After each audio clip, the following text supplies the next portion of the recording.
Hey YouTube, what's up? Welcome back. I'm back with another one of my great designer tutorial videos. Today, I'm going to show you how to make a perfect cinematic look using any footage. Alright, let's get started. But first...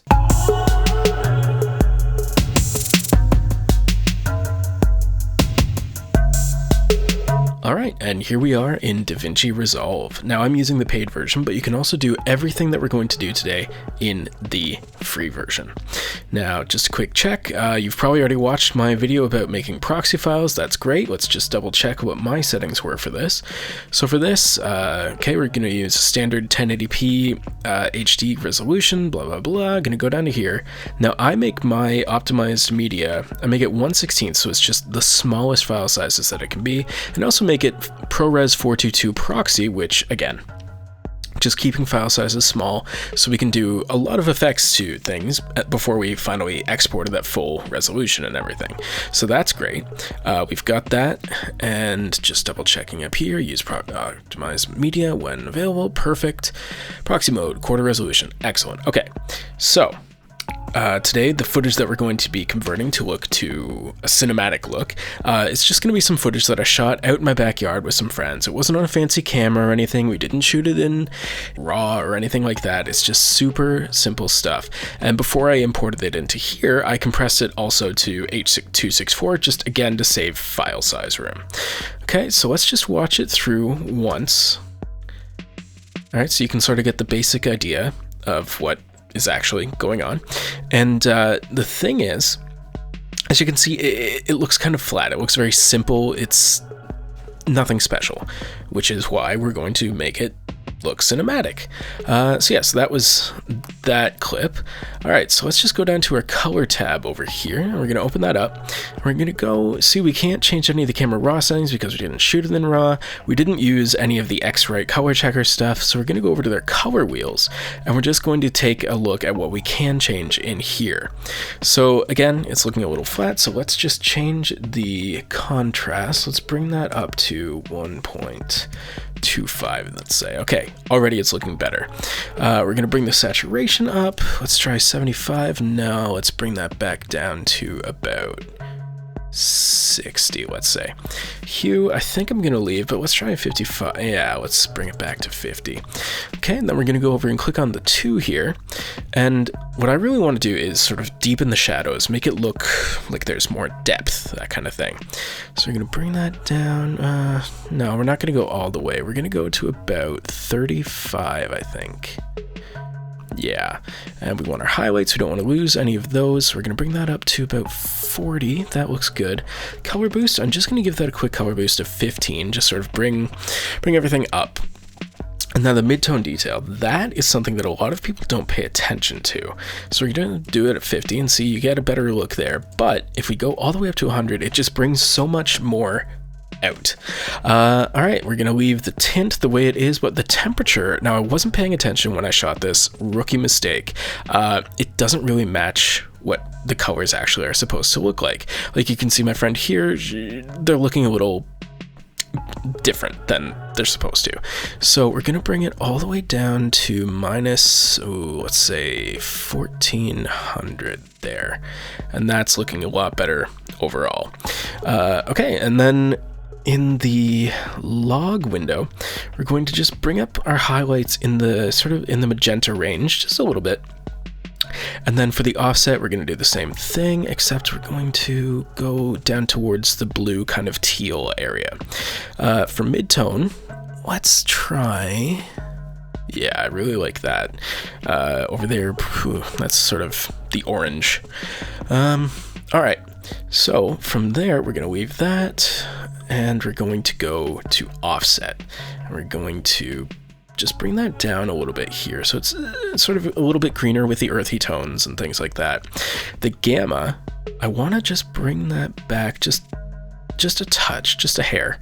The lift, again, you can see there you've got the red of the trees, the green, so we really want to sort of separate that color, and this is sort of the way to go about doing that. Now, over here, motion blur, we want better, definitely. There's a lot of movement going on. Now we're not going to bring it up to say 100 or anything for motion blur. We're just going to go to like 10. That should be fine. Spatial noise reduction, we want enhanced, again, large. What else? We want temporal. You know what? We're going to leave temporal. Now we're going to go over here. So in our curves, again, it's nice and red, but I'm going to just click around in here and sort of give us some room to play with by bringing this down just a little bit. Yeah.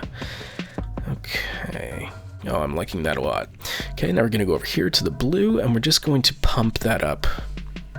Maybe not that much. I'm going to go right back over to here to the blur, and we're going to go to 5.2. That's good. Okay, we're going to leave this. We're going to leave this. We're not going to be doing any windows today. We don't need to be tracking, but if we did need to, it's a very simple matter of, you can just use a cloud tracker. At first, I wasn't really a big fan of it, but I've gotten more used to it. And if you really needed to, you could just drop your files in and track forward. That's what we would do here. Now, it's not... Yeah, so it's asking me about a power window. I didn't make any because we would have to go into here and draw something. We don't need to do that. Okay, we're not going to worry about the blur. We're not going to worry about the keying or anything like that because we're not doing any of that today. All right, so now, how do we get that special look? Okay, so the first thing that I like to do is I'm going to come down here and I'm really going to just start with a contrast pop. It's very simple. We're going to bring the detail amount up. Yeah, I like that. The detail size, we don't want that to be too obvious. Okay? We want a nice low threshold there. High threshold. We're going to, yeah. So that's perfect. Back to the library. And that's when we grab, that's when we grab the glow. Okay, we're going to give that just a nice little sheen there. We're just going to look at the glow alone so you get an idea of what we are looking at. And we're going to bring the threshold down just so we can capture more things on the screen. We're going to spread that just a little bit, and we're going to heighten the relative spread of the red and the blue, because I kind of want that to really be what we're looking at here. The brightness, we're going to bring that up, and the glow framing, we're not going to vignette it, we're going to reflect it in the camera. We're going to blend it just the tiniest bit. You know what, actually, this looks good to me. And we're going to look at our glowing image. Okay, so if we turn that off, that's what we're looking at. So we turn it back on, that's what we see. Back out to our library, and because I want to give it sort of a really Hollywood kind of look, I'm going to add some light rays. Again, we're going to go light rays alone. We're going to go bright regions. We don't want the edges because then it looks like that. We want the bright, there we go, source threshold. We're going to go add an angle actually. That way it keeps everything sort of uniform. And we don't want bloom because that, well, I mean, it looks like that. So we're going to go keep shape of source. We're going to lengthen it just a little bit. We're going to soften it up. We're going to make that bright as well. Again, we're going to blend it just the tiniest bit. Back to the library, sorry, back here, we're going to go final image. Okay, so you see it already, it's starting to shape up and look more cinematic. Okay, we're going to bring these nodes over here, back to the library. Okay, now normally we would be able to do some face refinement, which I always like to do on all my actors' faces, but just because they're so far away from the camera and there's so many faces, we can't really do that, because I like to go down here to the eye retouching and do some sharpening and do some brightening, but again, if there's too many faces, it's kind of tricky. Now we can go over here, we can go over here to our power window, and we could, well, there was one that I drew earlier, so we could just sort of grab their face, but that doesn't really work because there's constantly moving, there's multiple takes, it's tricky. So we're gonna turn that off for now. We'll do that in another video. Okay, so we're back in our library, and we're going to go down here to sharpen. And we're gonna get that really sharp, clean image. So we're gonna sharpen it up, maybe about here. Fine detail size, I like that. Fine details, perfect. Medium details, excellent. Large details, you know what, I'm gonna leave that for here, and I'm gonna bring the medium details back down a little bit. We're also gonna sharpen the chroma, probably about halfway. Again, we're blending in because we want everything to look like we captured it in camera, and it looks really sort of good and natural, but also, again, cinematic. Okay, coming over here, just sort of cleaning up my nodes, go back down. And now something else that a lot of people don't really pay attention to is film grain. It just sort of, it's a subtle, very sort of, what's the word? It's unconscious that you see it. So I'm gonna go down here, I'm gonna go 8mm, just keep it simple. I'm gonna go opacity, let's see, we want that at 1, and grain only, so we can sort of get an idea of what we're looking at. We're gonna bring that texture up. Actually, we're gonna bring it back down to about here. Grain size, we wanna keep the grain size low because we're going to have a lot of grain. Okay, we're going to bring up the aspect ratio to 2, grain strength, sorry. That's, we're really sort of, really seeing it. The offset, we're not going to worry too much about that. We're just going to click on here to bring it back to the default. The symmetry, again, not going to worry about that. Softness, now that is something we are going to worry about. We're going to bring that down just a touch, just reminding people that there is actually, you know, grain.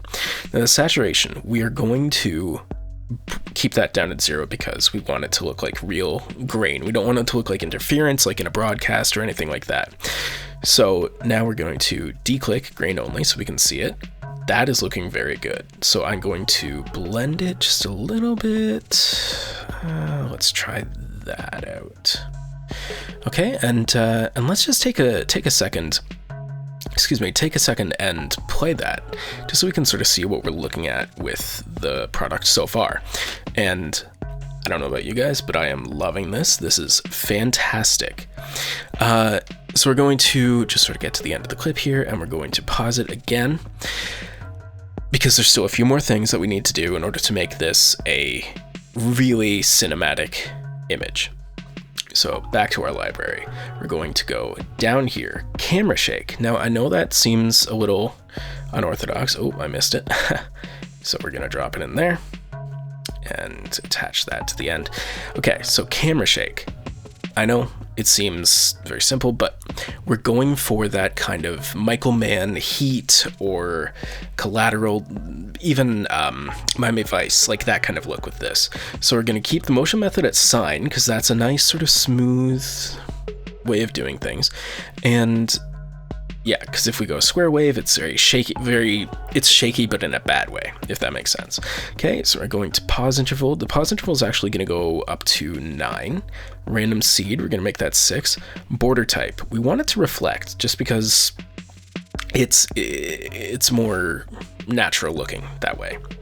Zoom type, we want it outward and inward, just because that is another way of making it sort of look natural, like there's somebody behind the camera who's really, we don't want to say they're having a difficulty keeping focused on the subject, but they're very clearly paying attention to it, and that's what I like about that. So the motion scale, we're gonna go all the way up to 2.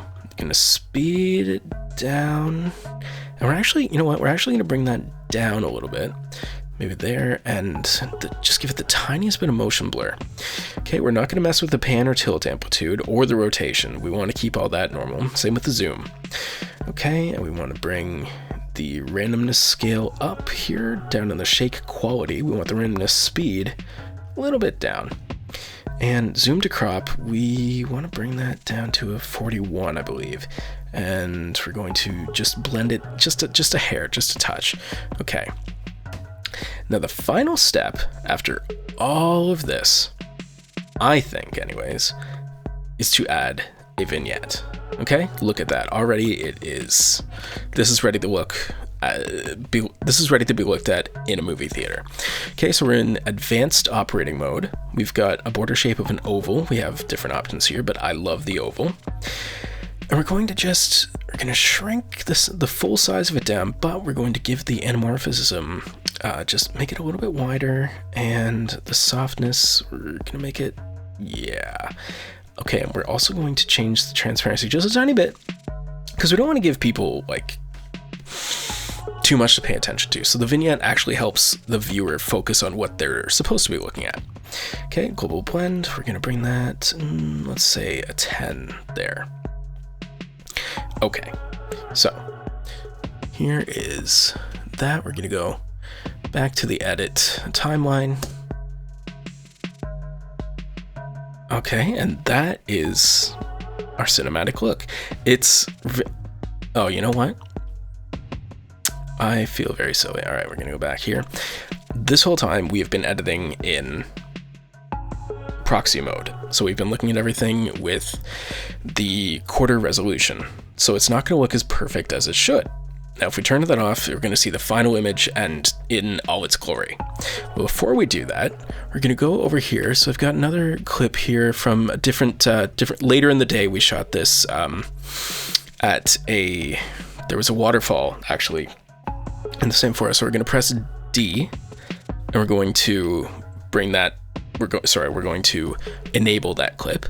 Okay, we're gonna go back into the color tab, and now this is something I love about DaVinci.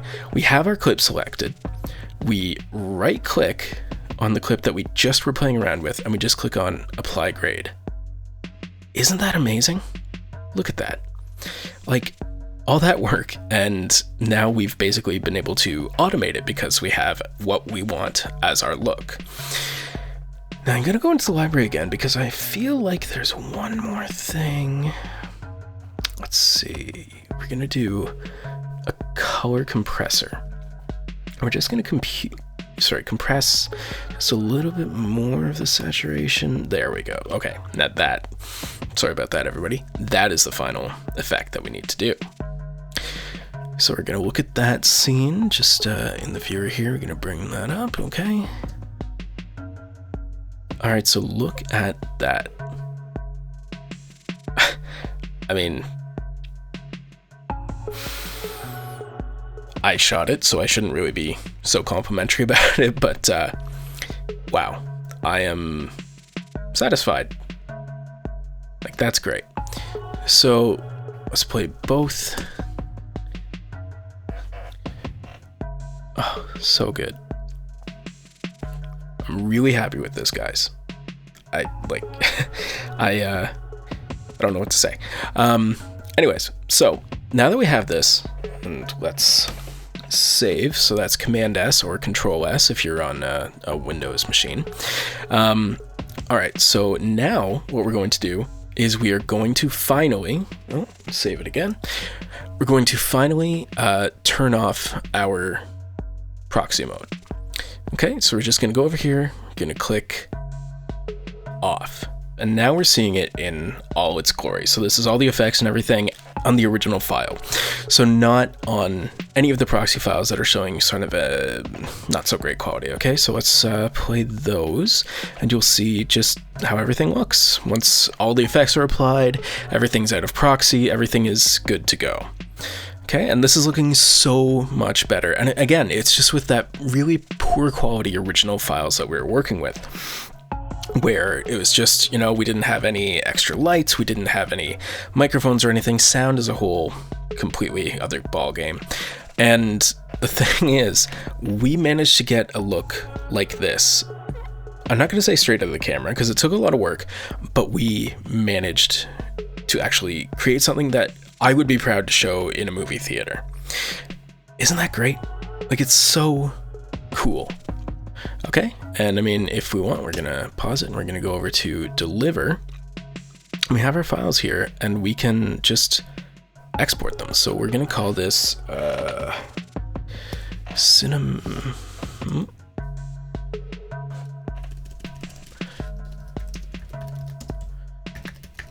cinematic look file. We're gonna save that to the desktop, and that's it. We're gonna save it as ProRes because we want to keep the quality as high as we can. We're gonna go to advanced settings. We want to retain the sub black and super white data. We want to disable sizing and blanking. We want to force sizing to highest quality, and we also want to force the debayer to highest quality. I'm not sure what these two do, but I'm pretty sure they're important. Okay. So then we're also going to go here and we're just going to mark out there just so it's not rendering, hours and hours of no footage. Okay, so we're going to add this to the render queue and we're going to click start render. Okay, and there you have it. And look at that. Okay, doesn't even see, because we did all of this with the proxy files, it's actually exporting so much faster at the end. So anyways, that is that, and that is how you get a cinematic look. Okay, and there's one more step that you want to do if you really want to get that classic cinema look. I didn't do it for this export because I didn't, but if I were to be sending this to a client, the last step that I would do right before exporting is I would go back into the edit, then I would go up here to timeline, I would go down to output blanking, and then I would click 2.4. And it gives you that just beautiful cinematic aspect ratio, and automatically it looks even more like a movie now. And that's it. You're welcome. That is another one of my designer tutorials on how to get that great cinematic look. All right, don't forget to click subscribe, like, and share down below. Leave a comment, buy the merch. You're helping yourself, you're helping me. I'll see you guys next time.